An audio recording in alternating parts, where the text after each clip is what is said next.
बातमी चंद्रपूरमधून चंद्रपूरमध्ये धानोरकर आणि वडेट्टीवार यांचा वाद मिटवण्यासाठी हर्षवर्धन सकपाळांनी मध्यस्थी केलेली आहे।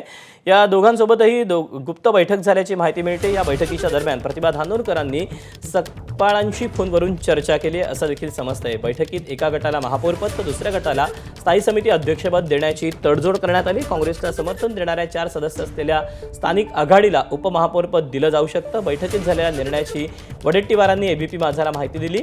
वडेट्टीवारांची काँग्रेस प्रदेशाध्यक्ष हर्षवर्धन सकपाळ यांच्यासोबत त्यांनी चर्चा केल्यानंतर ते जो निर्णय घेतील तो मला मान्य असेल असं देखील वडेट्टीवारांनी सांगितलं आहे।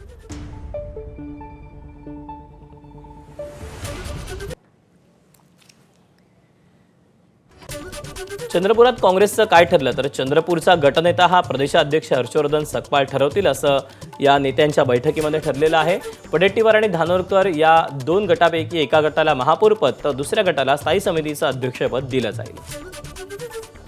काँग्रेसला समर्थन देणाऱ्या 4 सदस्यीय स्थानिक आघाडीला उपमहापौरपद देण्याचा निर्णय या बैठकीत घेण्यात आला आहे।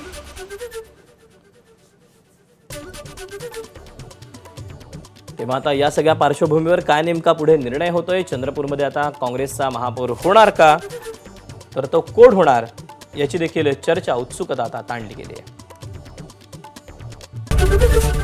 एबीपी माझा, उघडा डोळे बघा नीट।